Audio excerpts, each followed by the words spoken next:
Looks like we are live. We hitting you all up with another midweek pop up on the late night. I'm here in the presence with my channel brethren, contractor. So salute to y'all in the who came early. Salute to y'all in the cloud watching.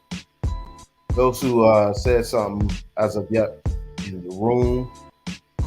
Um, this one is about, our late and great Saint Kev, right? So we decided to, kind of do some sort of introspection about him, people's experiences about him, what they've learned, and kind of go from there. Get brothers' thoughts about the Godfather on his birthday. All right. So on that note, let's go on ahead and take a deep dive in. All right. Well, contractor, any opening statements before we get started? Salute them all. Well, you already know I go. Salute to all my brothers. The energy has been put out there, and we're honoring the passing of a great man. So, y'all brothers strap in. Let's go. Okay. Well, we're going to start with this first question, and we're going to put this on the table. What was your first experience or your first, acquaintance or come to knowledge of, our dear brother, Kevin Samuels? Oh, man. I found him before. I found Kev before the whole average at best, right? And listening to him talk, he put me on game. Just moving the DMV, the average household income is like $260. So you making above $80K, that's the norm. That's just what's expected. When he told me, yeah, you're in the top percentile, it's shocking. It's shocking. I didn't know, fam. I had no clue. When I heard that information, I started viewing myself in a different light. Because I was making six figures at 26. No, I'm sorry, 26 or 27, doing DOD contracting. I had no clue that's above board. That information changed my life right there.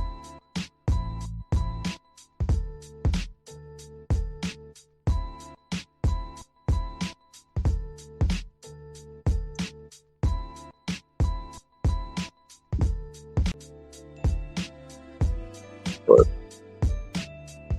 all in all, Saint Kev was just that a saint. That man was a truly great man. And for all the naysayers, even though you're naysayers, you can't compete or combat with the message board. The message was rock solid. Still is rock solid.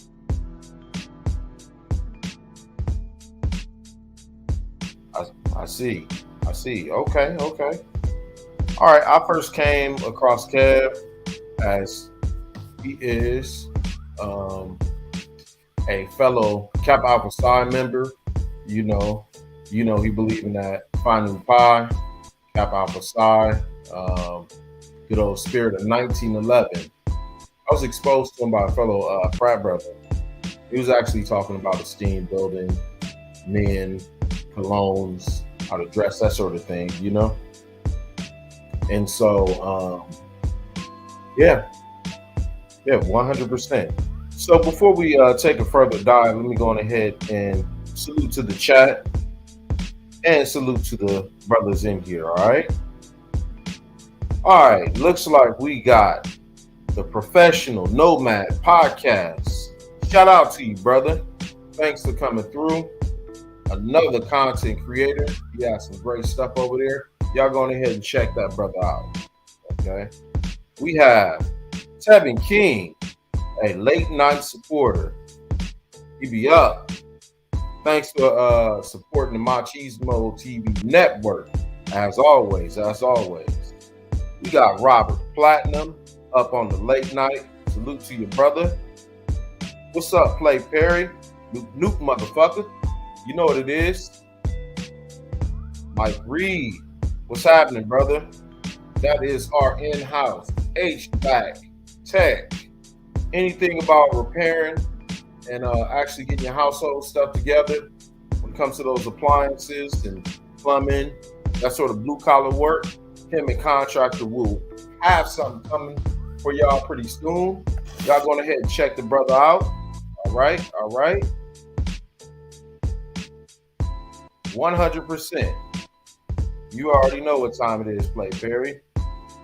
Yo to the yo. Salute, Dre. Big salute. Let us know if you want us to drop the link. We will. This is our brother from another mother over to the north in Canada. What's happening, Dre? Salute F Holiday. What's happening, brother? All right. It's looking like we got Hermes in here. Okay. Everybody is pulling up. Okay. So we're gonna quickly tackle just one little question about what we all learned in this lifetime, and then we're gonna more or less open this up to an open panel for you gentlemen to actually contribute, because these all impacted us. Whether it was style and decorum, okay, whether it was argumentation and debate, okay, whether it was taking a stand for something, whatever you took from this brother, and this brother having a presence on in our lives, one way or another, our digital uncle, would you say? Okay, we're gonna open up the table for that. Before we do, let's give a special shout out to Snowman Multimedia. Y'all are into sports. Y'all going ahead, check the brother out. Okay, he does the sports thing over there. But while y'all at it, don't forget about my Chismo TV Network's in-house sportsman, the Hoop Jar Media Network. All right. So we here to actually just kind of more or less take a deep dive. Let me start off with saying, my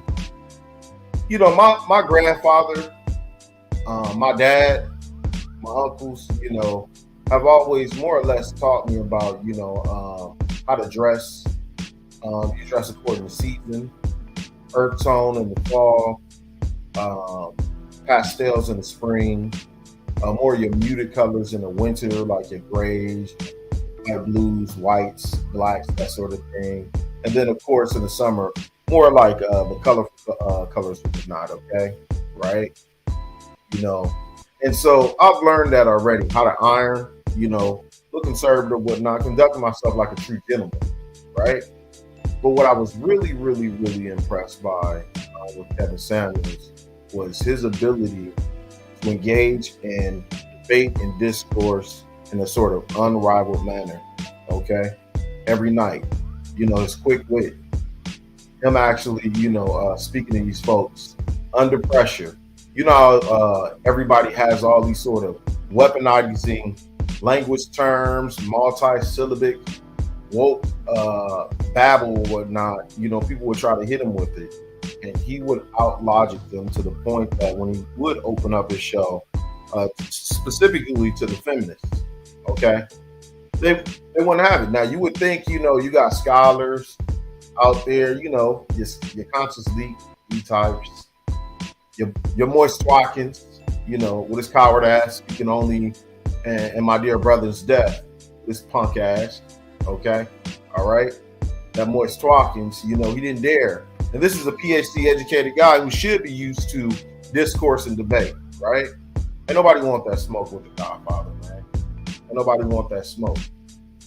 And I don't know if you all kind of got that feeling, but I got that feeling that, the way he would dress so sharp and prim and esteemed, was kind of giving some sort of channeling of Malcolm X, man. Salute, Quiet Storm. What's up, man? Up on the late night. All right. Detroit, what's happening, man? Motown. All right. I know you probably chilling somewhere either with a coney or that flat pizza, man. Y'all got out there, brother. Okay. All right. All right. So, all right. What would you take from you know, Kevin Samuels being in more or less your digital life, the zeitgeist contractor? Well, I like what you touched on. Everything from his state of address down to his skills in debating, doing like you said, doing it under pressure every night. Most people don't have the fortitude where they can debate the masses every night, night in, night out. Especially not a bunch of B-dubs. Myself personally, I don't have that kind of constitution, bro. I don't. Eventually, it's going to be a bitch up for that. But he always maintained frame and was a confident gentleman. I know it's the good thing. Kevin was just that. He was a saint in comparison to a whole lot of y'all. You can't even fake. You would have been lost in a flipped on world, but instead, he never really broke frame. That's the thing that amazed me. The way he dressed represented his mindset. To me, he was always constantly in being gentleman mode. But pretty much in my mind, what that means is he walked it through the same way he talked it. He even looked like it. So he was the complete embodiment of the manosphere, but he was a complete goddamn representation. And it made me proud to watch him night in, night out, break these bars down and start reversing their broken way of thinking. The man changed lives. For all those that say black men don't build, he seemed to be building a community around him. He was loved worldwide. You build every damn thing. He even managed to build up a broken B-dub. Now, that's amazing. Instead of years of therapy, he gave me 15 minutes on the phone. Boom. Changed that broad whole life. And redirected. So he was offering correction and direction. And he listened. They listened. Not all of them, but enough of them to have a noticeable impact. That's amazing. Well, much to your point there, I mean, there's also some added aspects that Kevin Samuels had added to this sort of YouTube thing, right? Where there is more or less an economy. So whether people want to admit it or not, he's actually put money in people's pockets. Okay. I mean, like, people still wouldn't be on here like doing what they doing, like, actually saying what they want to say and what they need to say about black men and our advocacy or whatnot, if it hadn't been for Kevin Samuels. A lot of people, felt like, hey, you know what? I can actually speak my mind. I can actually, come up here and actually assemble the brothers so that we could more or less, address some of these issues that we've been going through, 100%. So, like, there's also the other effect that, he brought people together and was able to, develop the kind of YouTube economy. I mean, whether or not people want to admit it or not, in this era particularly, Kevin Samuels made YouTube what it is. Okay, so at this moment in time, let me go on ahead and drop the link for those who want to come up, okay, and speak about the contributions of Kevin Samuels and his life and times or whatnot. Okay, drop the link. Hold on for a second. Okay.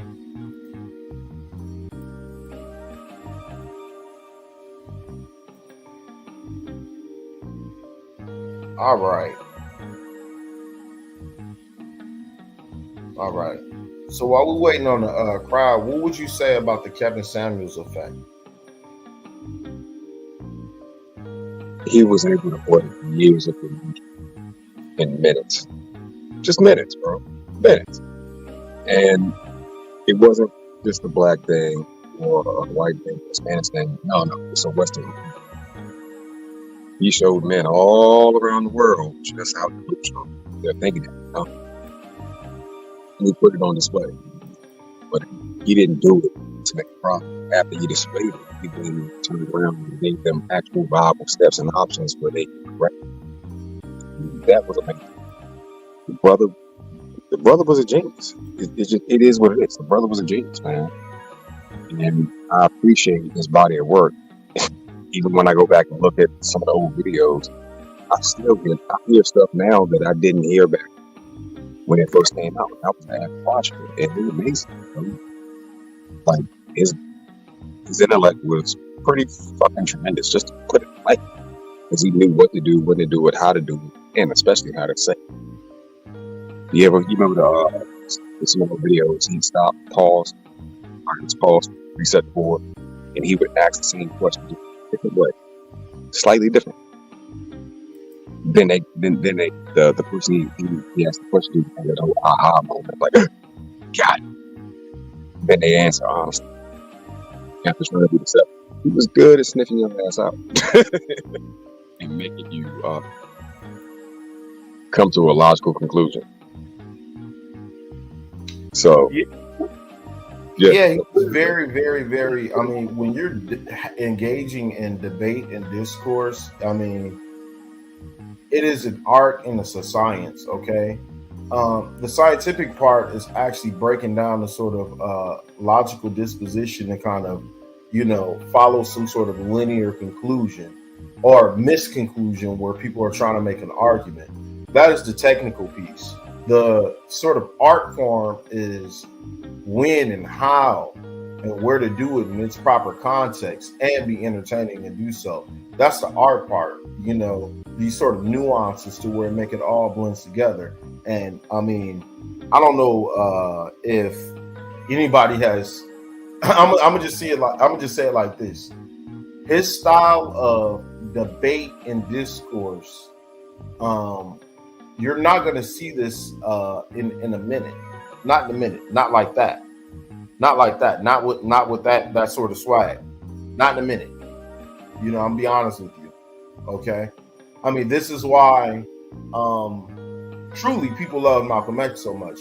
This is why, people truly love, Muhammad Ali, and, people were able to verbally box. Okay. And so if people did not learn it yet, and I've said this before on previous broadcasts, okay, for you to be exposed and have some level of cosmopolitanism about yourself and advocate and speak with a free mind, okay, that's what Kevin did, okay. Yes, there was more or less the Kevin Samuels effect where, brothers did benefit, by them speaking their mind, okay, but there's an added layer to it, right? Engage in liberal arts where you read, learn about logic, rhetoric, and all these different things so that you're able to speak about these different things on a public forum unchallenged, and unwavering, without anybody's trying to, manipulate you with all these sorts of games.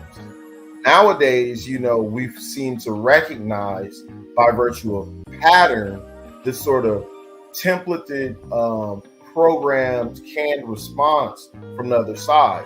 All they're going to come at you with is multi-syllabic, woke language. Okay, they're either going to call you gay, well, which they did to Kev.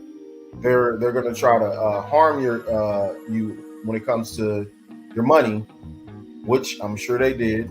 They're going to try to dig into your reputation, your privacy, which they did. They're going to try to quote unquote question your sort of ethnic loyalty rather than the point itself, or accept criticism. Check. They did that to Kev, right? Check, right? So, these are things to, really consider. And I think that, Kevin did a great job at it. He really, really did. All right. Let me go on ahead and drop the link once again for those who may want to come up and actually speak their mind about, their first experience or encounter with Saint Kev and what they ultimately learned from this man. Okay. All right. All right. What is your take on what I just stated, contractor? I mean, do you think it's necessary to have a level of cosmopolitanism and exposure as Kevin did, to be that gentleman who's able to quote unquote artfully and scientifically carry oneself in a manner so that one could be complete in addressing their needs on a public forum? What say you, brother? Yes, ultimately, see, let me quote this real quick. This stuff will be studied. Kevin also said, this will be studied, brother. It will be studied in the future. This man literally disarmed the B-Dub. Disarmed it. He defanged and declawed the title that was sent out to delete it. Night after night after night, each one after each one after. He did it in front of us, live for the world to see, and he did it very gentlemanly. Most of y'all can't even talk to your baby mama, your girlfriend, with that amount of respect. you can't. Eventually, you're gonna slip. And he did it, you could see, and the whole world could see. So to me, that was amazing, and he handled it like a gentleman. Yeah, never breaking form, bro. Never really breaking form. Didn't do it. That's the part that amazed me. I've never seen it done like that before. And it could be wrong. Maybe I have to expose it. But I've been all over the world. But I ain't never seen it done like that. Not in real time, right? Hell no. Hell no. Imagine you walk into a beauty, like any one of you gentlemen, you walk into a beauty salon for whatever your reason may be, and they all stop talking and squawking. And somebody got something smart to say, you address her. And after that, somebody else got something smart to say, you address her. Then you do it again and again and again and again. And then you come up out of that with a fucking air repute unscathed. That's what that man did, Slim. Every night. And he put it out there for the world to see. Most of y'all would have been throwing haymakers at her. Let's just keep it real. He never broke form, bro. He never really broke form. The most people just get off my damn phone. And that's it. Versus, he ain't touching it down. He didn't flip on a hoe. He didn't do none of that. The man didn't even use foul work. And he made it good. He made it look good. Real shit. So that was my impression I got from him, brother. If that answers your question. Excellent. Yes, indeed. Yes, indeed. Let me go on ahead and do a quick shout out to the professional nomad. Hey, thanks for coming up, brother. What's going on? What's going on? We want to most definitely hear from you and your take on Kevin Samuels. The other question I have lined up. Okay, I'm just going to lay out this question here. Kevin always alluded to best version of yourself. Okay, right? What do you think he meant? And do you think it was only restricted to dress code or monetary value? That's a good question. Well, let me answer the latter first. I think what he meant by the best version of yourself is trying to accomplish what you think you could never accomplish in your lifetime, right? As you know, life is all about outcomes, right? So you always want to try to achieve the highest possible outcome that you can achieve. So let's say someone like me, when I first jumped off the porch. The only thing I wanted to do was be Scarface. You know what I'm saying? And then later in life, my whole mentality changed. So, being that I didn't get the guidance like most black men did when they was younger, you start looking for, what makes sense for you as you got older. And things really didn't dawn on me till I ran across Kevin, if that makes sense. Everything changed. So, being your best version of yourself is just being the best man you can possibly be in your life and achieving the most you can possibly achieve. Get out of the question. I don't know if it might not answer it for you though, Saul. Well, ultimately, the answer is for yourself, right? Right. Because you're the expert at yourself, 100%. And you would know your shadow self. True. Okay? And what Kevin was alluding to for the brothers that are out there listening is this concept called self-actualization. Okay? You all can look this up on the internet, self-actualization, flow state psychology. Okay? So over here, we're going to talk about positive psychology rather than that dark psychology that you hear. Are you following me? That toxicity, that weaponized language and stuff like that. What Kevin was actually talking about was achievement. Okay? Right? One has to be more or less wealthy from a spiritual, social, moral, and physical level before one could be wealthy in more or less riches or whatnot. Okay? Because you can take one man who overnight loses it all, gain it back 2 or 3 weeks later because of that person's inherently wealthy from within. And that's what he's talking about as far as being a high value man. That's what he's talking about when he's talking about the best version of yourself. But I'm going to go on ahead and rotate that question on to Contractor to get your thoughts on that. All right.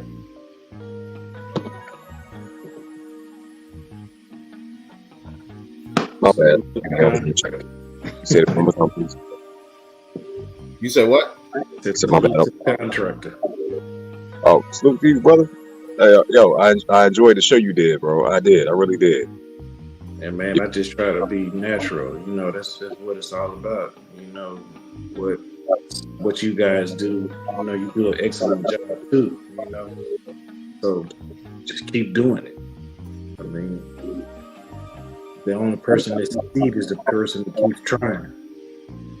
Much appreciated. Much appreciated, sir. As a matter of fact, while we're on that topic here, we have another gentleman that has a channel too here actually. All right. I want y'all to go on ahead and make sure y'all subscribe to the Professional Nomad and also my channel brethren here, the Contractor 82. Right. For the mods, would y'all do me the favor and go on ahead and drop that link for me? Right.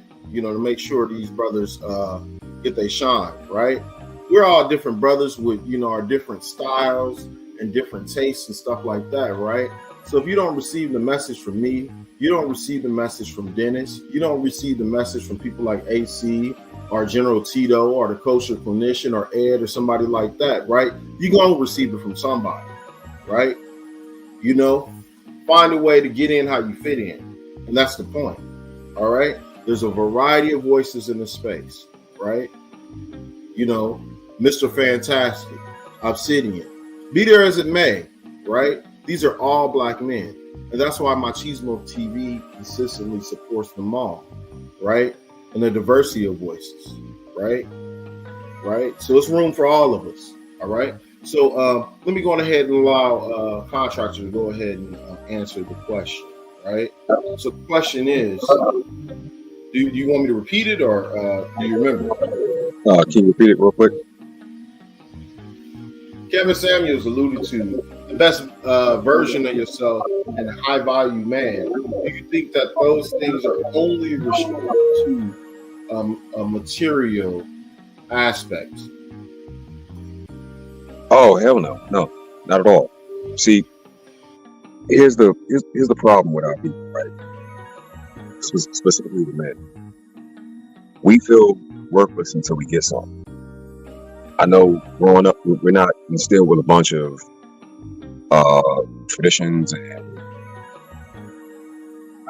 positive behaviors coming up. So it's not until you get some money and you get some material possessions that you ultimately start feeling better about yourself. So it's not, once you get that material stuff out of the way, now you can start looking at the high levels. So you can start looking at yourself, developing oneself, and how to become the best version of yourself. Because I ain't gonna lie to you, if you got money's just an amplifier, bro. If you a piece of shit and you broke, you're gonna be a piece of shit with money. It doesn't matter. The money thing doesn't really matter. It's who are you as a person? What's your character? So let's get that part out the way. Now you got that part, boom. Now we can start working on who are you for real, and do you want to be the best man of yourself? Because I've seen plenty of men with money, or let's just say the rich man, but as a person, they ain't shit. They ain't shit. Look at every drug dealer that ever came along before. The Ray Webb, one shit of a person until he decided to change his life. Free Brady, Rick Ross, the real one shit until he decided to change his life. Now they all had money, but just because you got money doesn't make you a good person. That means you're the best man you can possibly be. So once you get the money portion out of the way, the materialism part out of the way, then you start realizing, okay, what really matters. One thing Rick Webmans and Rick Ross both said is they had Gucci, sweaters on the floor. A $500 sweater. It's on the floor. Because you realize it don't mean nothing to you. After you hit a certain level, the material touches the nice. But if you ain't shit as a man, you still ain't shit as a man, Slim. So the materialism, yeah, that's cool. But that doesn't mean you're the best version of you. There's a higher level, brothers. There's a higher level that you would, should, and could be operating on if you choose to. And that means more work. That's when you get some money, most people assume that that's it. No more work. No. There's more work. Because if not, you're going to just be a piece of shit with some money. And we've all seen that. A lot of the folks all hats, but whatever. Yeah, gift wrap shit. Hey. Oh, thanks for your insight. So here at the Machismo team, Machismo TV team, we like to promote excellence within Black men. Like I said, there's a variety of different people you can listen to, and you can get what you can get out of people, right? Right? But I would like to peel back the onion a little further, okay? And we take an approach where we empower the brothers by virtue of teaching people how to fish rather than giving them fish, okay? We don't root ourselves in like personalities and this, that, and the other, because as a human being, I would admit that I'm not infallible. I have my flaws, right? Everybody else does, okay? Everybody does. So, when you get these people with these internet beefs and people expose each other and all this other shit, that shit is hilarious to me, because guess what? Nobody's fucking perfect. Nobody is, okay? But what I could do is point you in the right direction so that you can move towards self-actualization, okay? And that entails you to read, okay? That entails you to do critical thinking. This is why I have those videos about critical thinking, reading, okay? Learning how to engage in debate and discourse, learning how to interact with a diversity of different people and voices and stuff like that. Not just Black, but, everybody. Looking at worldviews only expands your breadth and depth of knowledge, okay? Right? So to really, truly epitomize these quotes about knowledge is, one, know thyself. As you know thyself, you're able to be the best version of oneself. And the other aspect of knowledge is power, okay? Knowledge is power in the sense that if you know where you're coming and you're going, then you know what's coming at you and you're able to adequately defend against it. So a lot of the stuff that you hear today, these buzzwords and things like that, are rooted in history. These are things that are nothing new. Okay? For example, we think that a lot of this crap that's coming out with the modern woman and stuff that's a new iteration of people who's being selfish, right? A lot of this stuff has taken root in black men and earning the right to vote, which actually created feminism as we know it, not just America, but Western society. Okay?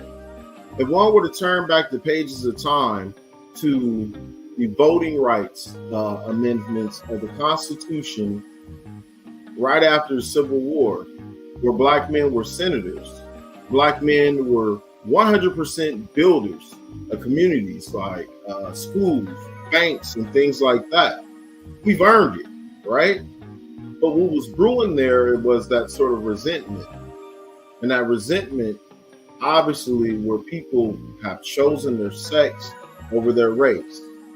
Even though in this sort of society that race is more or less the biggest determinant of social outcomes in a lot of ways. Whether people want to admit it or not, it's a whole nother thing. I like to drop a name for you all to kind of look up who she is. Susan B. Anthony and Elizabeth Cady, C-A-D-Y, Stanton, S-T-A-N-T-O-N. Okay? Once you read up on these two individuals, and then you take the next page and you find out about people like, what's her name? Gloria Streisand of 1970s, right? And then we think about the turn of the century with the eugenics movement and how that has been tied to abortion. Okay?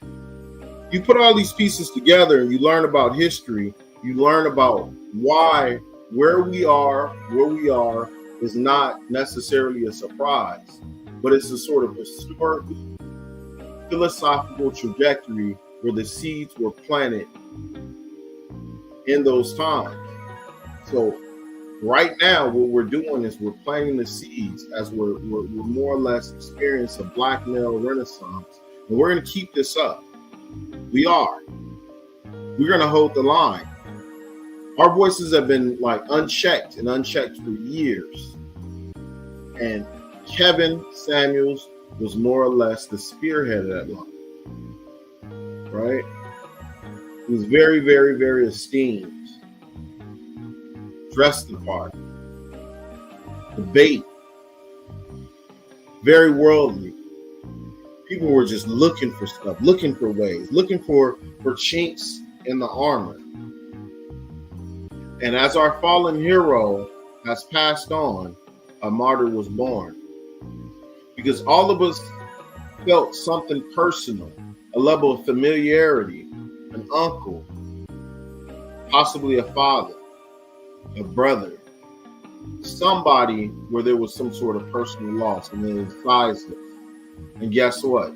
Our chorus of voices hasn't stopped since he's passed on, and we'll keep it up. With that being said, I'm going to go on ahead and move us further to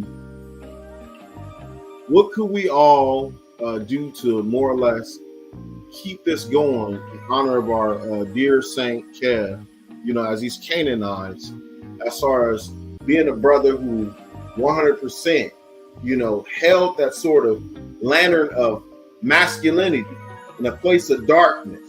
Darkness where there's the son husbands, the simps, the weirdos, okay? Obviously, the she-heathens, okay? The career women who are broken robots, who just simply replicate their programming and don't know how to think for themselves, who just simply repeat shit that they learn, but not necessarily really think about, how that translates into everyday life. Okay? Right?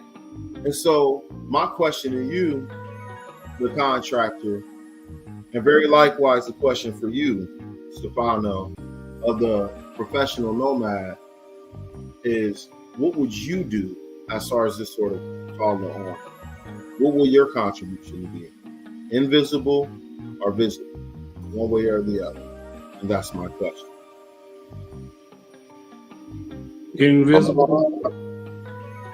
Go ahead, Good. contract. No. You on a guess, brother. Go ahead. You first. Okay. Invisible. Keep leading by example. You want to be what you want to see. So I know sometimes people can try to preach, right, a lifestyle that they're not really living, or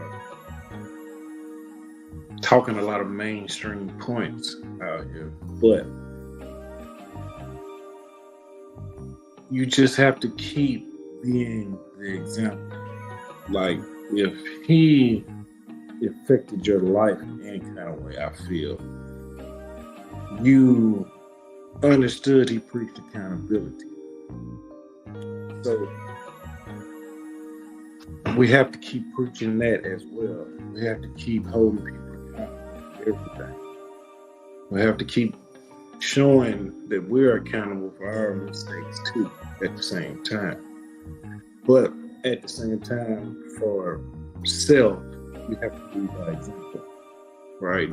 I know be the change you want to see is the most cliche thing you can say out here, but it's a very true statement. Because we tend to talk about things that we want to see done, but we don't want to do them ourselves. And I had to learn that for myself a long time ago, that if I want to see change, especially like with my kids, like I got grandkids, so I don't want to see them go a certain way.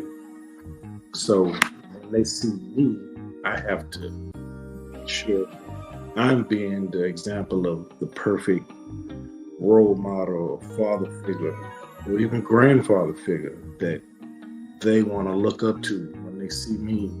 They automatically know.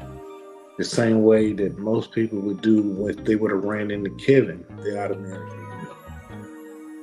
knew. But on the forefront, we have to keep, especially for our own people, we have to just keep on talking about it, because we don't need it to disappear. And that's one of the main things Kevin was about, accountability for me and him.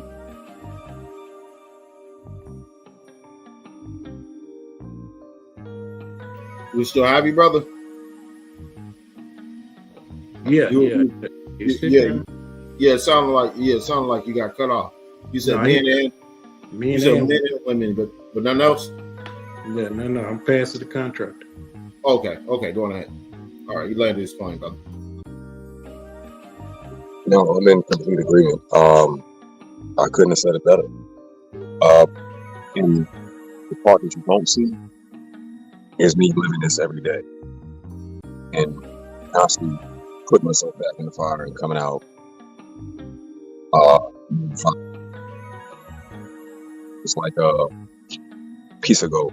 It has to be taken to the fire. It has to be purified. That's what I do on a regular basis. The part that you will see is taking all the inspirational words from Saint Kev and realizing that once you start going down that path to becoming the best version of yourself, they're gonna hate you. They already hate you, but they're gonna hate you hard because you don't look like, well, you're not gonna look like the average everyday Negro they used to. You have to accept it and be cool with it. Again, like the brother just said, being the change you want to see. It sounds very, very cliche. It really is, but no, that's really what you have to be. If you wanna see something different, then you got to start with yourself first, man. You don't know who you will inspire. Saint Kev just so happened to inspire a whole lot of us, and it's not his words didn't fall on deaf ears. To quote Uncle D, the lovely ladies there would love to make it seem like he didn't have that big of an impact, or this y'all niggas leader. Yes, bitch. Yes, because you have yet to produce one that even measures up close. So, brothers, continue to be inspired, continue to be inspirational, and live your life in a way that's honorable, where you always have the moral high ground. Again, quote Uncle D. And make it look good. Make it look good. Because at the end of the day, the world's watching. We have the attention of the world. All eyes on us. So if you gonna watch me, I might as well look good for you. Come the fuck on. Shit. I'm gonna give you something to watch now. They had 50 plus years of making us look like trash, look garbage, and now that lie is crumbling like a fucking house of cards in a hurricane, bro. You know, I could picture you saying that shit with a damn cigar in your damn mouth while you're saying it, man. I got a cigarette right now. You dig? Like I'm smoking on a cigarette right now. But yeah, real shit. Yeah. If you gonna hate me, because they gonna hate you any goddamn way, then give them something to hate on for real. Hurt these hoes' feelings with your goddamn actions, but look good in the process. You feel me? Don't be that dude that's sagging out here. Nah, go ahead and put that suit on, Slim. Go and get your hair cut. Come out here sharp, shining on them.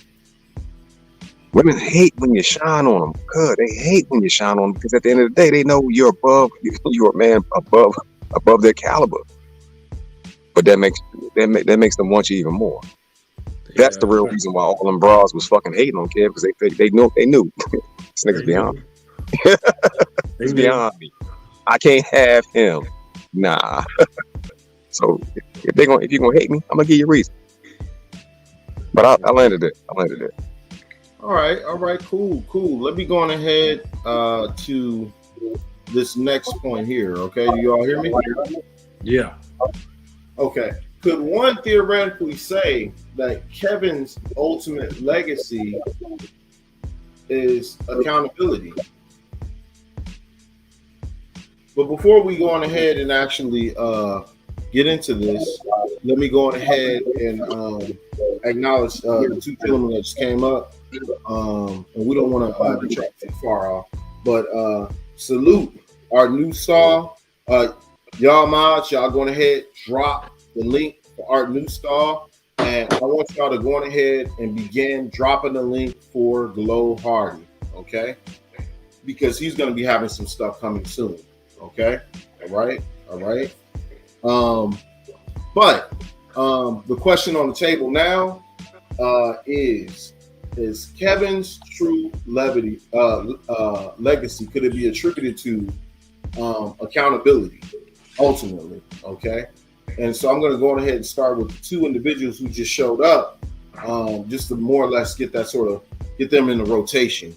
Okay. So let's go ahead and start with Art, then Glow, then obviously the professional nomad, and back on to my channel brother. Fair enough? Sounds good. Okay. Well, 1 check, 1 2. Salute, Art. Can y'all hear me? Yes, 100%. Hey, what's going on, good brothers? Hey. I was supposed to stay away from this computer stuff, but my wife is asleep, so.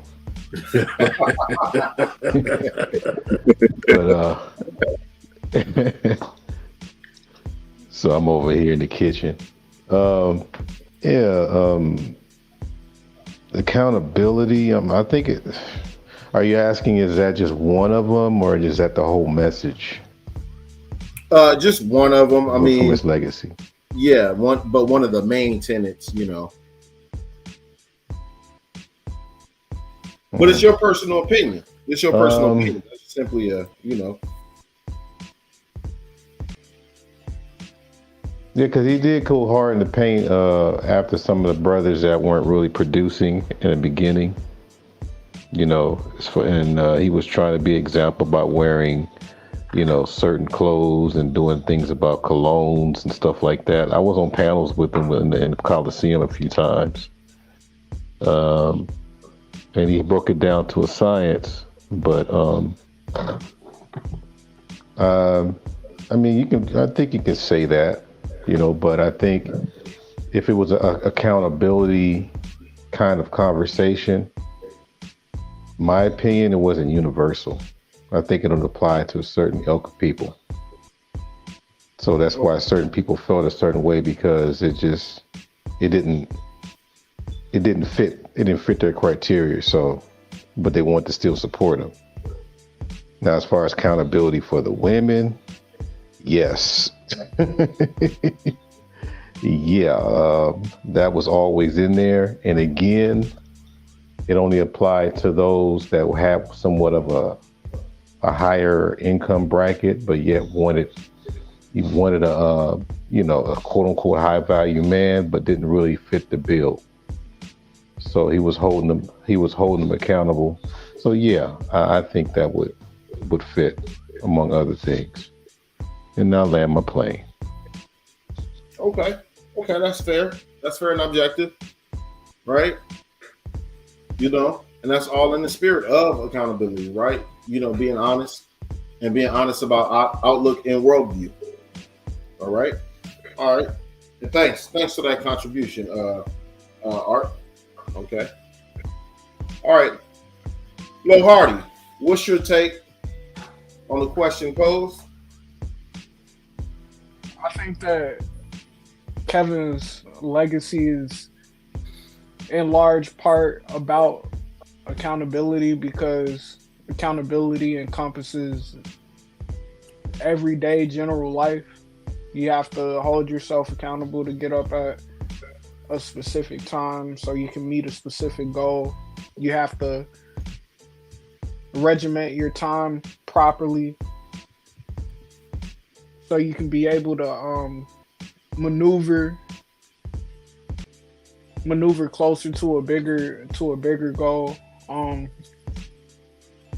Representing yourself as best as you can in every sense, literally.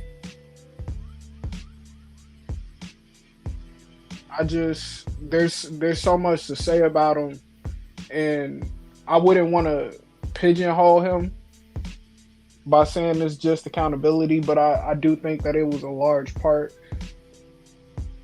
of his legacy, and this is what we're continuously talking about on different shows.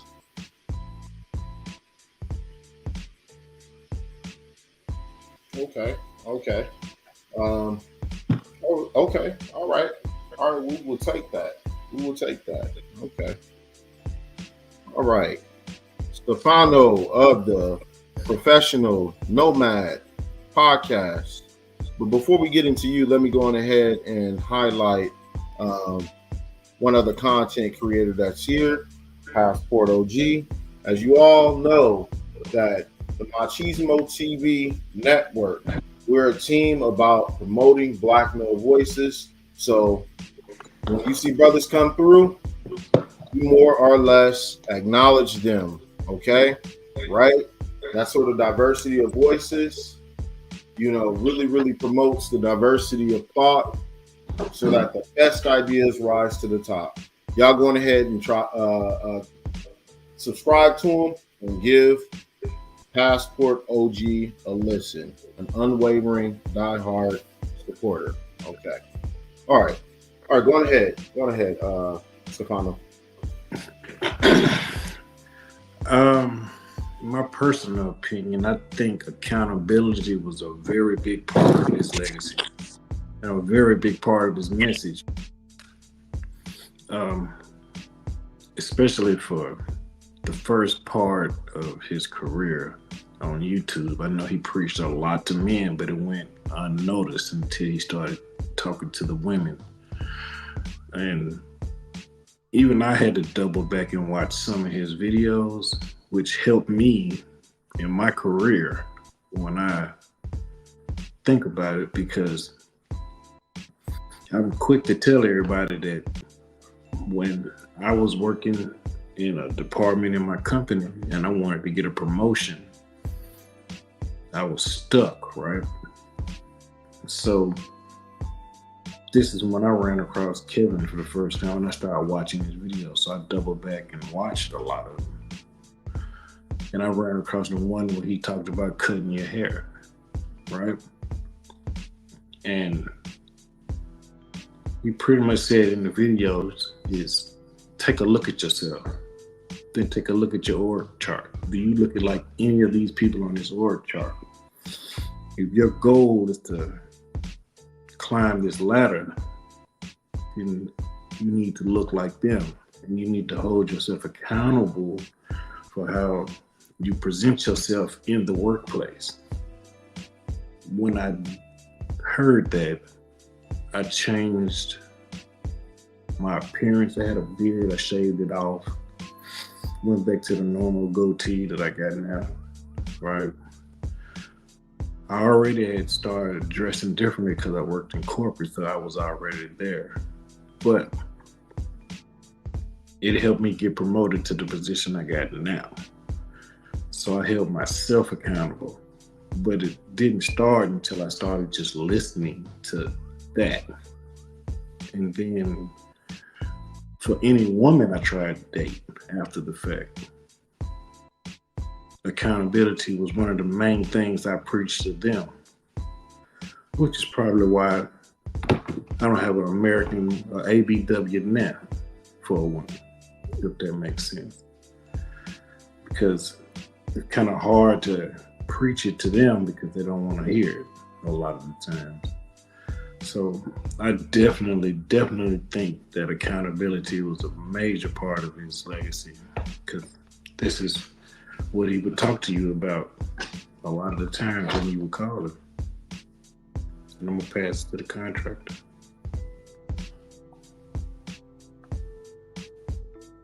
Brothers, y'all done said a mouthful. I'm gonna leave it. I'm gonna leave it there. God damn. Okay. All right, you like Rent? I can't follow you, dude. So you giving up that time? I defer to the guest, bro. Yeah. Y'all got it, bro. Y'all got it. Okay. All right. Yeah. Look like they fully dissected that question. So in recent memory, along with just after the passing of Kevin Samuels, there's this sort of tarnishing of black male legacy. There's kind of this pattern of tarnishing black male legacies, even slightly before that. Okay. Is it me, or has it only been me in witnessing this trend? And two, what sort of strategies could be employed to kind of retain and maintain, the sort of, aspect of people's legacies that, as far as their contributions go. Now, 100% people aren't perfect, but it almost always seems to be that, this person had a missing baby mama. There was some sort of quote unquote sexual scandal, or, this person was, stealing money from the church and so forth.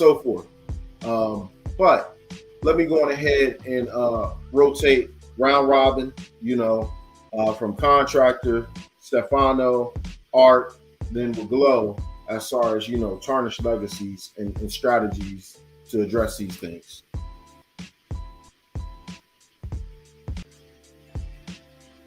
My bad. I was in the chat again. I wasn't ready. You can I'm defer. I'll rotate you back in, brother, if you want to. No, I'll go in real quick. I'll make it brief, concise, because I know your time. Y'all got to look at something, right? Be it an actual scandal or whatever, it always has to be a scandal for them to try to find a way to dethrone and deplatform it, right? They couldn't find that with Kev. The most they could say was, well, he's been married twice. That means he's done it twice. So the problem apparently wasn't him, it was them. There's always an issue when it comes to us um, doing anything. They got to lie and throw dirt when all you got to do is tell the truth. You dig? And he told the truth, and they hated him for telling that truth. That's why they didn't hate him because he lied to him or he took money from him. Shit, what's your boy's name that was married to the broad and he cheated on her? And Derek something. Yeah, he lied to him. They didn't hate it. They don't hate you for lying. They hate you for telling the goddamn truth, bro. Derek Jackson. Yep, that one, that guy. He lied and lied and lied and lied and lied like it wasn't nothing. They don't hate him yet. They don't hate him for that. They went right back to it. I think Uncle D said it best, and Kevin also said it. Women love liars, but be a man that tells the truth, and they will hate you for it. Be an upstanding, God-fearing man, like the type they talk about in the Bible, and they gonna hate you for that. These hoes don't believe what the hell they saying, bro. They can't. There's no way possible. They love liars. Tell the truth, and you're gonna have some problems. But by you being an upstanding man, you can always tell the truth because you ain't got nothing to worry about. Most you can say about me is what I did, but most I can say about you is what you did. But in reality, when I start talking about what you did, that's when they start slinging mud and coming with the ad hominem attacks. I'll leave it there. All right, thank you for that. Okay, thank you for the outlook. Okay, all right. Let me go on ahead and swing it on down to Stefano. All right, can you repeat the question, Saul? The question is, there's a sort of nasty habit where you're having people tarnish the legacies of Black men, and more or less, Kevin Samuels has been a victim of that. Obviously, our late great Malcolm X. If you all do some digging, there was a little bit of that. Martin Luther King, there was a little bit of that. And so I want to, ask you, what could we do about, at least strategically, about protecting the legacy of, our fallen soldiers? It seems to be a bad habit. Well, one, we need to keep making sure that our voices are heard and speaking out about it. I still to this day post stuff about Kevin. I still to this day post stuff about Nipsey Hussle. Those were my two biggest motivators, if that makes sense. Even if you listen to my intro music on my channel, for my videos, that's a Nipsey song. You know what I mean? So we have to keep making sure that our voices are heard, and we keep pushing the message. And I'm not saying that we got to be exact duplicates or copies of the people that we were motivated by, but as long as we push the message out there and keep pushing the message, then those legacies won't be tarnished. Also, one of the main problems that we have with us is that we envy a lot, right? So when one person is coming up or when one person has came up, then we look for something to tear them down. And if we can network more with each other and collab more with each other, that'll help show more on a global scale that we're a solid force more than just an individual mindset. Because there's a lot of things that's going on. I mean, even right now with all these trials and the mainstream media that's making us look ridiculous, right? And it's always a bad apple in the bunch. But we have to keep on keeping on. And I'm gonna pass it on. Okay, I appreciate that. You're absolutely right. Having a sort of counter narrative is very much important because that sort of silence will put us into the dark age that we've had before. And so when people put out there false, quote unquote, truths, false narratives, fallacies, and obviously alternative history that's not rooted in fact and it's left uncontested, people more or less become to believe this crap. And so, yes, you're absolutely right. Okay. All right. All right. This will fall on Glow. Then, well, obviously Art, because ain't no telling who's looking over his shoulder. I'm gonna be mindful of that. You did say that. All right, let's go on ahead and go to you. All right, can you hear me? You said what? You're able to hear me? Yeah, yeah. Oh, well, okay. Well, you want to go ahead? Go on ahead. Go ahead. Yes, sir. Yes, sir. So, I think by keeping in the forefront the evidence of a man's work is what's going to keep his legacy from being unblemished. I think that you have to look at certain men with more grace, depending on how severe they were fighting or how hardly they were fighting for a righteous cause. We should definitely keep the mementos of that great man alive, regardless of how much time has passed. I know that you're generally asking the question to refer to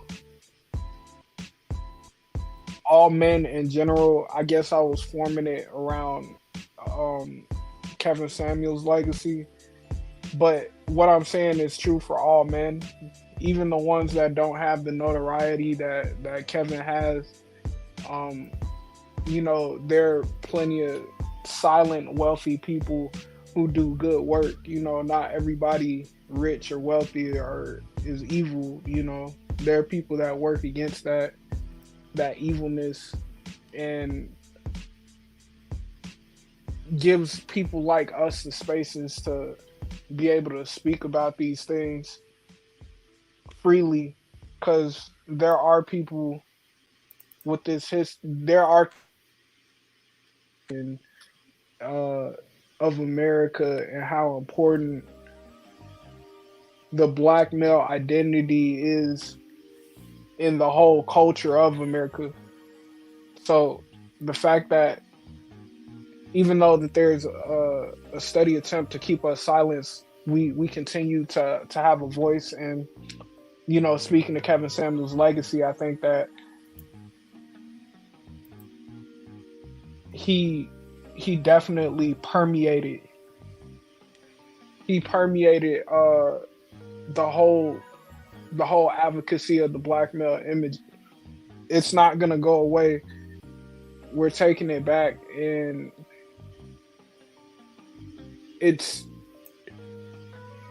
been a long time coming for us to take our image back, and The Godfather was at the forefront of that battle. That'll conclude my answer. Okay, thank you for that. Yes, sir. This sort of sharply dressed, articulate, very much deliberative, debative style of someone who used facts, numbers, data, statistics, and things like that, epitomize the very person that they spoke about around but never about. Isn't that funny? Because quote unquote black men don't exist like this, right? All right. With all being said, let me go on ahead and pass it on to Art Newstall. Okay. That was a great point, by the way. I just wanted to I definitely wanted to give you your credit for that, because that is true. These aren't the things that they contemplate when they think.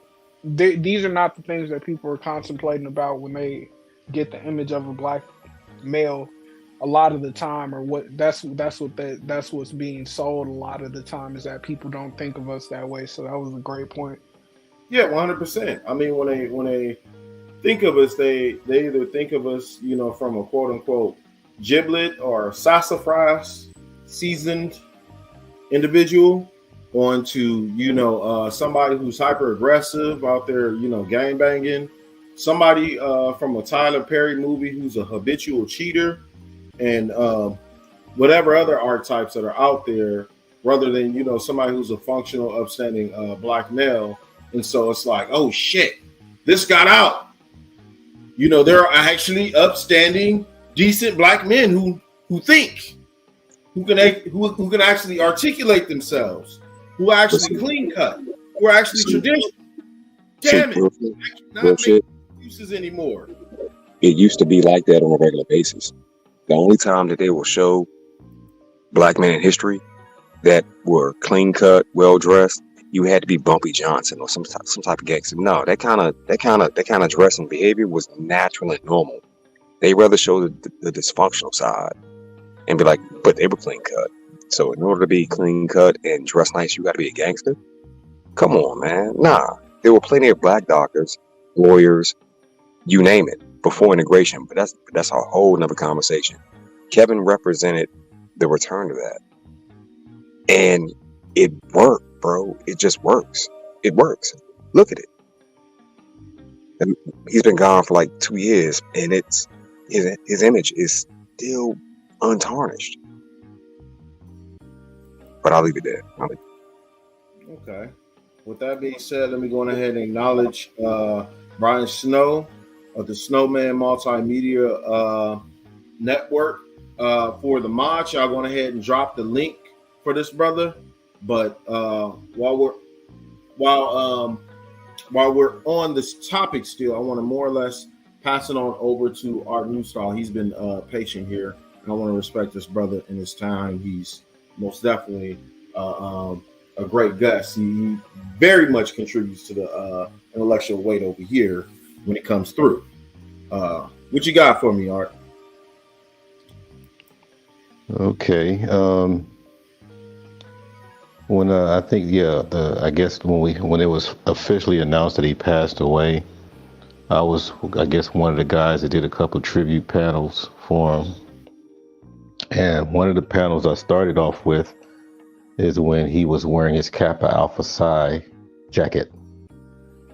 And I think he was kind of strolling a flashlight in the beginning by Parliament.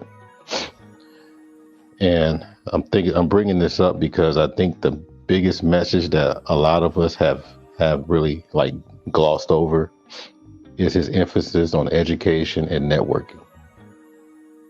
That is probably one of the biggest things that we missed, because a lot of these things go hand in hand. And the key thing is you want the power and you want the position, but you got to put in the work and you got to have the paper to make the paper. I didn't make this up. Matter of fact, some dudes from the streets when I was younger told me that. Say, hey, young fella, you got to get the paper to make the paper, meaning a degree. And I don't think these dudes had degrees. But the thing is that,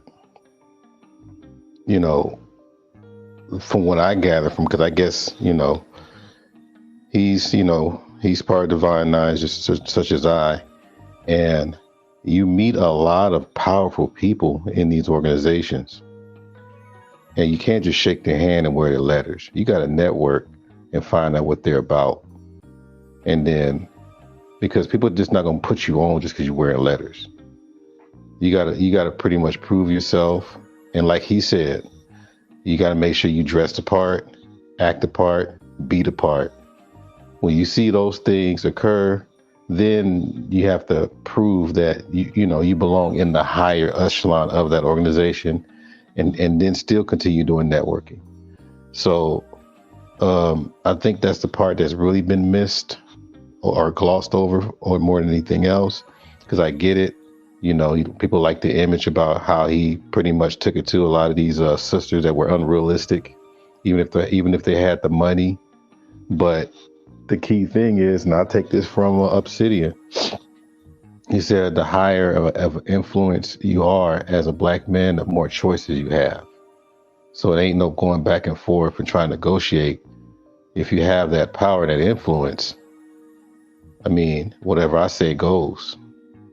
And so that's where I'm seeing where I don't know if people want to just avoid going that route, or I don't know, but I think that's the message that should have been more emphasized, because basically, you know, I I don't think a lot of us are comfortable in the positions we're in.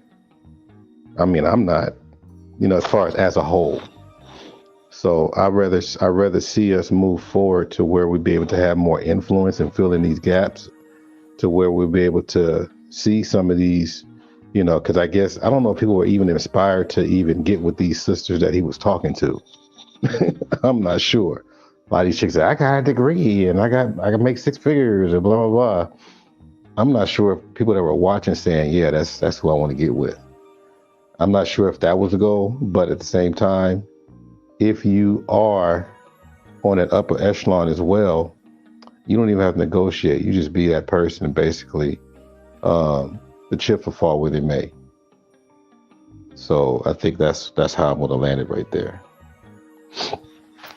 Okay, good take, Art, to extend it a little further by pushing the envelope as far as social capital vis-a-vis fraternity, the great Kappa Alpha Psi, Phi Nu Pi, in which we share the same fraternity. We're both Nupes. I understand that we share the same sort of year, Art, but different color. But I ain't gonna tease you about that, man. I'll tease you about that another day. I told Cedric to tell the same thing. Yeah, I'll harass you over that another day. A whole nother day, man. I'll mess with you. And Tab is Smiley. Oh, here we go. don't get this. Don't turn this panel a different way. But I digress. Okay. But I say this much: is it one of social capital via networking, and obviously internal capital, where you're able to more or less value yourself, right? And to where you have choices, where you can be accountable, and you could reach that sort of pinnacle of the top of Maslow's pyramid when it comes to self-actualization, right? Sometimes, we don't really know what people's goals are. I mean, I would concede to that. We don't. But I would say it's a net gain. It was a shakeup. Sometimes you have to chisel and chisel and chisel away in a mind before you actually see some gems there, right? And obviously, information, if nothing else, information and choices, one way or another, is empowering, right? But thanks for that take. All right. Let's go on ahead and ease right on over to Brian of the Snowman Multimedia Network. Very much a sportscaster, but as far as contributions of Kevin Samuels, was it one of accountability? There has been different takes on this panel, and this is why we have a diversity of voices here, because you can't all see the sort of same worldview and whatnot, right?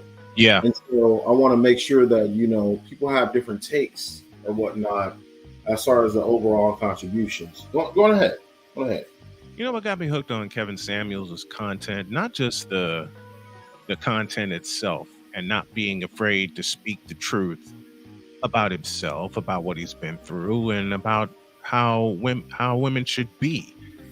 What got me, and what will forever get me, is something I first noticed back home in Chicago when I used to watch Bulls games on Sports Vision. When you go to a job, you dress for the part, period. You could be CEO of your own company.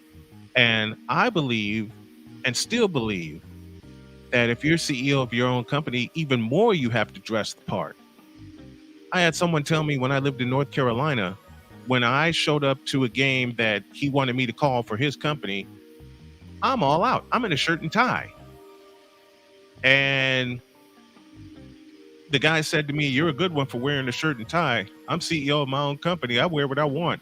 And my mind's thinking, "You idiot. You're the CEO of your own company. You got to show off anyway."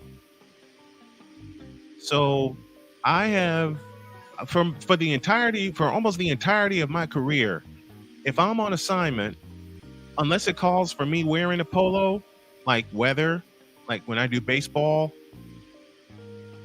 I'm in a shirt and tie. You know, what did Andre Agassi say a long time ago? Image is everything.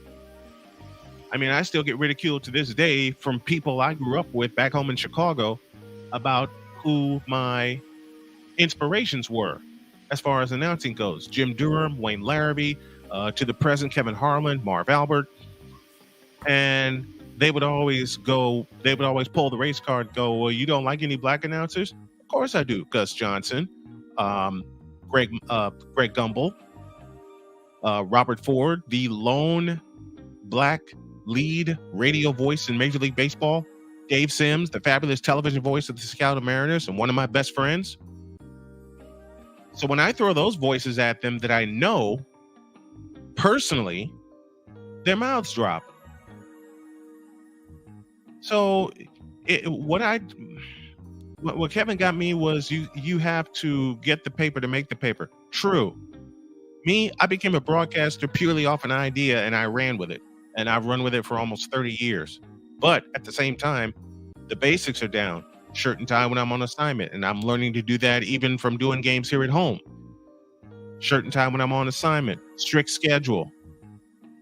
Working on keeping a very strict schedule. Working on keeping a very strict eating regimen. Especially on game day. Every day is game day to me because I do a show 5 days a week. I make sure I schedule my downtime. You know, my wife taught me that. My wife taught me if it's not written down, it doesn't exist. And it's the truth. It's the God's honest truth. I mean, I'm up right now preparing for my show for tomorrow at 11 a.m. Eastern time. But at the same time, I'm not going to be up long because I do have to crash. I am a father. I have to go get my daughter and bring her home because she works nights. But if there's one thing I learned from Kevin Samuels, you do whatever you have to do. Pay the cost to be the boss. That's what he says all the time. That's what my dad taught me. My dad, my granddad, some of the guys I grew up with in my old neighborhood on the South Side. You got to pay the cost to be the boss.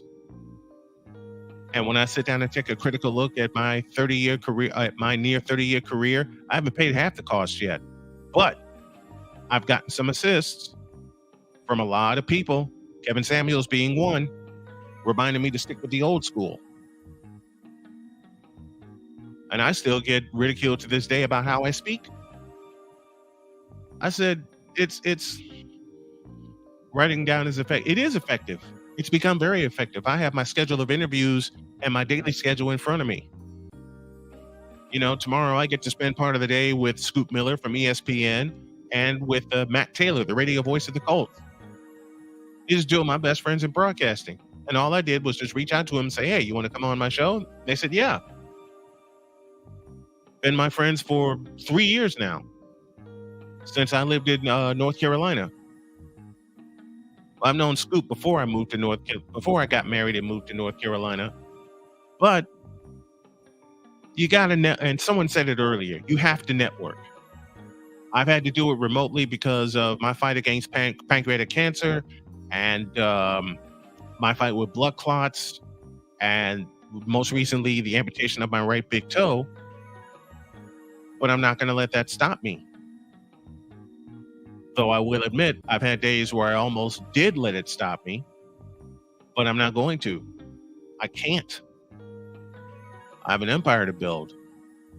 And those were my wife's words to me. Matter of fact, not only did my wife say those words to me, but so did my daughter, or daughters. All of them. Sonia, Carmen, and Cheyenne. Whoa. We don't want nobody, would you say, you know how the folks is on here. So let's be careful with that. There, you know what I mean? I apologize. No, it's okay. No, it's okay. Personally, I don't mind, but we got to keep in mind, Yeah. the nature Yeah. of the threat. Again, I apologize, kind sir. I was on a roll and I didn't. I forgot where I was just speaking proudly as a father and a husband, so I apologize for that. Oh no, it's nothing for you to apologize for. It's cool. We'll do what we need to do on the back end to make sure that's out. Okay. Yeah. But yeah, that's what I took from Kevin. A lot of old school values that were taught to me that I forgot for a while and have recently regained. My dad taught me the old school values, so did my granddad, my uncles. I forgot them for a while because I was in a dark place from like 1999 to 2002, and then was wobbling around until 2006, and then found my groove again. And then I became a father at age 40, 2013, with Donna being born. I lost her 2 years later because I was forced to give her up because of an adoption, and then a couple years after that, she passed away. But thanks to my marriage to Jody, not only am I a proud papa, I'm a proud grandpapa, and I fight for them every day. Okay. Well, it sounds like you've had the fire of inspiration, so you can double down on different aspects, be it work, be it a husband, be it a father, or whatnot. So, I mean, it seems like somehow, some way, people have gotten something from Kev. However, people one way or another view one way or another. Okay, so Chaos Rain, I'm about to wrap up. I was going to actually get some closing statements, and I know you more or less came on up. You're free to go on ahead and answer the question that was on the table, and then I'm going to go ahead and get some closing statements here. You might have to repeat the question shortly, Salty. Okay, so the question was, what was your overall take as far as contributions with Kevin Samuels overall? I mean, what was your final take overall? Well, I mean, was it accountability? I know Art positive, networking and education, which is self-development and individual capital and growth, So what is your overall take? If I can remember when I came across Kevin Samuels was during, I believe, the Hangouts back in 2018, I believe. When I don't know if I was part of those panels because it was like 6 years ago. My overall take on Kevin is a very much smooth, well-dressed and well-spoken and reasonable man. He is hard in a good way. And most people, if they think about Kevin, if they go back to his content, they look at him as somewhat of a figurehead, maybe a bigger brother or even close as a father figure, depending on your age.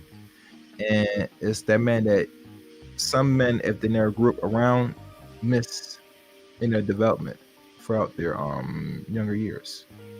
I think one of the few things with a lot of black men that didn't like Kevin before he switched his content personally is that he did hold a lot of black men accountable of looking good, smell good, and getting your money up best way you can, and I get why most black men don't like it, because a lot of them have been coddled, been baby for, depending where they are in life, for a while now, and it take very few black men to really actually check black men, and he did that very well for the first few years during his YouTube career.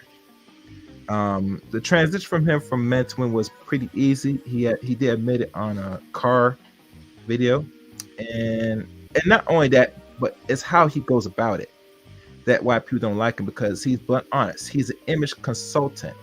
He takes what he does very seriously. That means he's not going to sugarcoat you on what outcomes you're looking for. If you want the outcomes, what are you willing to do to get those outcomes? And not everything you do is going to guarantee you get the outcomes, but you put yourself in a pretty decent spot to hopefully accomplish something if you do the necessary work. And one thing he respected out of everything was the work. So one thing I do like about him entirely is that he actually does the work and shows work. You get me? Now, if things were differently and he did things so differently, maybe he might be a little around a little longer. But I think the time he spent on this earth and giving content to a lot of brothers and women, it was very fruitful that we can never deny or take away from. If you think about gentlemen, black men are always going to hate black men, but they're going to especially hate Kevin Samuels the most because he told it what it is, how it's supposed to be, and they can't say nothing negative about him because he's a smooth dude. You know, he'll give you the outcomes necessary, but are you willing to put in the work? And a lot of black folks today, overall, if I want to be honest, they'll say that they're willing to do what's necessary, but they're not really there or really in their hearts going to do what's necessary. So always got to have that one person that's going to really poke the bear and say, you're not good enough. Got the bear. Keep poking until you get a reaction. And he got a lot of reactions the last, I would say, 3 years since 2020, I believe, May up to his death of May 2022. Yeah, around 3 years, most likely. And I still have the episodes when I cover when he first started changing his platform a little bit, you know, just on that peak. So that's one thing I would like to take away from my overall views about Kevin Samuels, you know.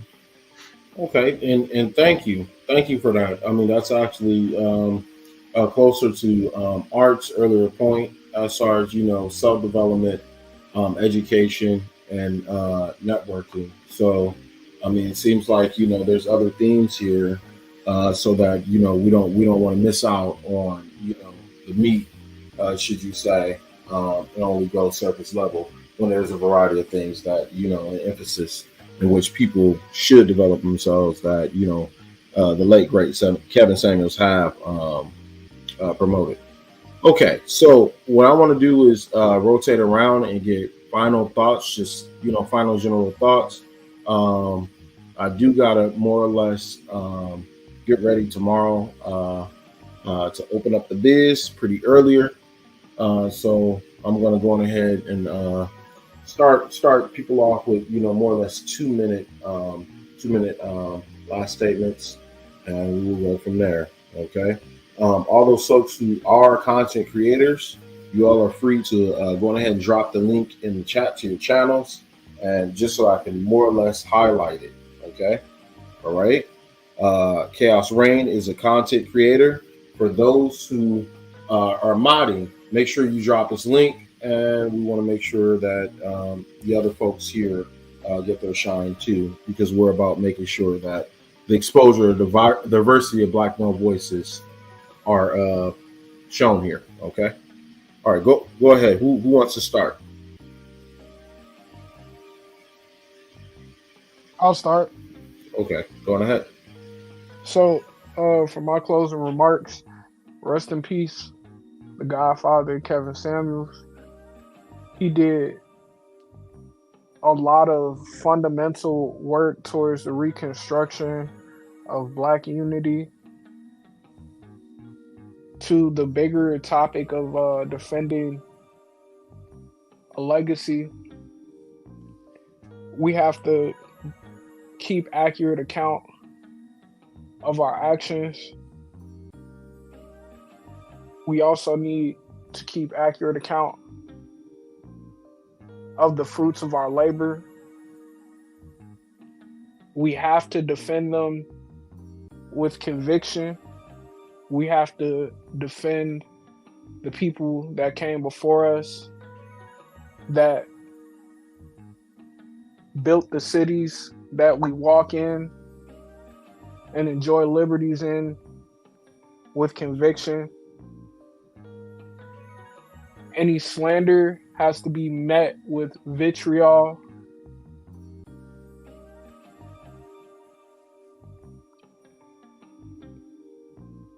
And collectively, we need to defend not only the greats, but those who get overlooked.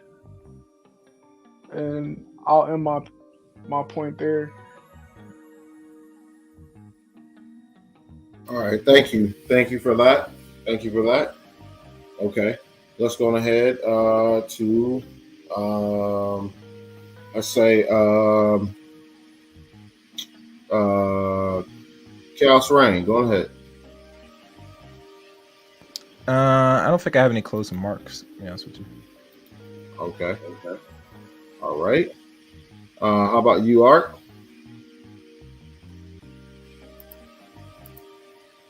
Thanks for having me up. Um, and appreciate to hear that we got some people that went beyond high school. No, I'm joking. In this space, man, it's like, come on. So we can have that kind of conversation, so it won't be somewhat of the same one-dimensional thing. So, and that's the part that I have to really give kudos to Kev, because believe it or not, Information Man and Kevin Samuels, they were trying to get together and put together some kind of like Pan-Hellenic Council panel of men.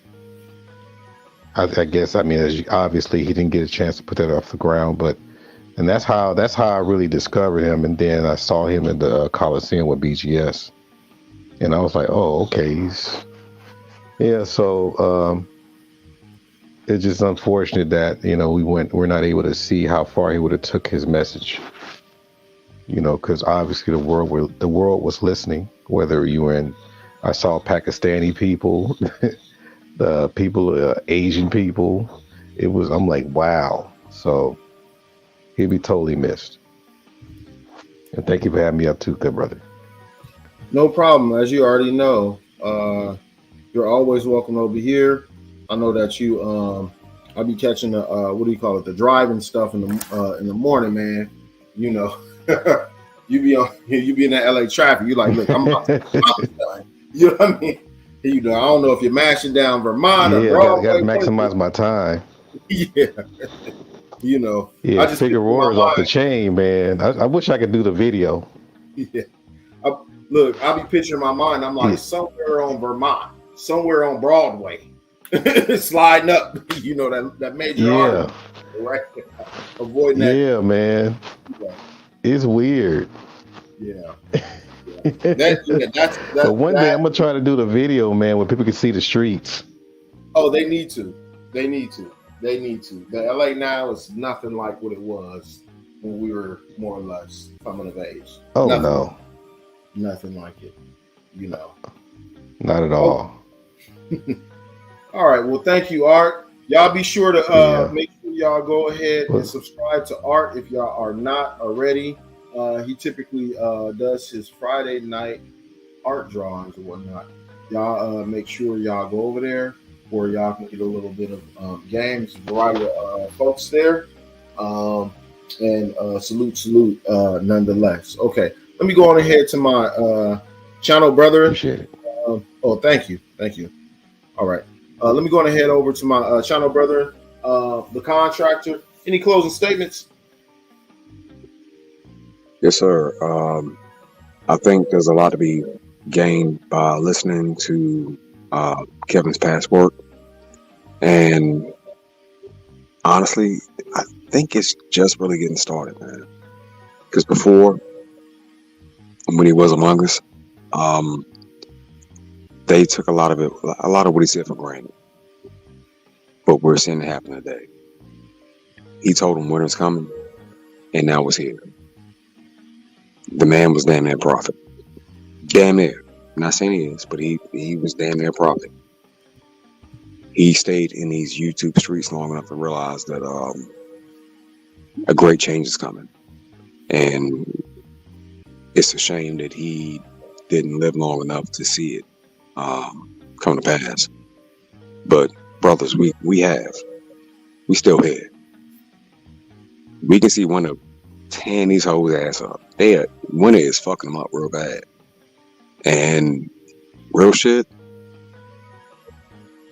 I'm indifferent at this point. Kevin was a good man. He was a great man. Now, I like what Baz put in his old song.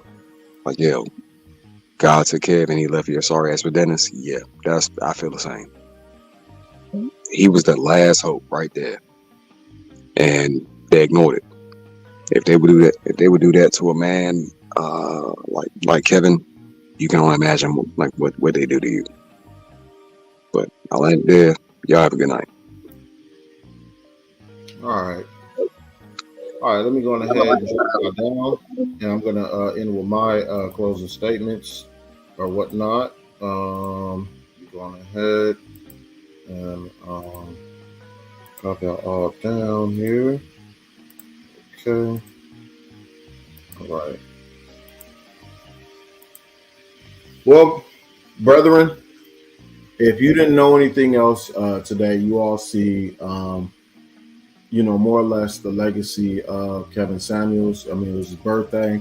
You have people out there who are cowards, who hide behind keyboards, hide behind, more or less the Keishas, Symbistry, the woke agenda, and everything else, to continue to tear down the late great Kevin Samuels. I mean, I guess we've seen a lot of ourselves in this man, more or less like an avatar, as far as potentiality, as far as being the greatest versions of ourselves, making sure that we network with other people, make sure that we upskill ourselves, and I think that we already know what it is, and I think that at this point, when you're seeing people, really kicking dirt on this gentleman's grave, pissing, shitting, spitting, and doing whatever else, okay?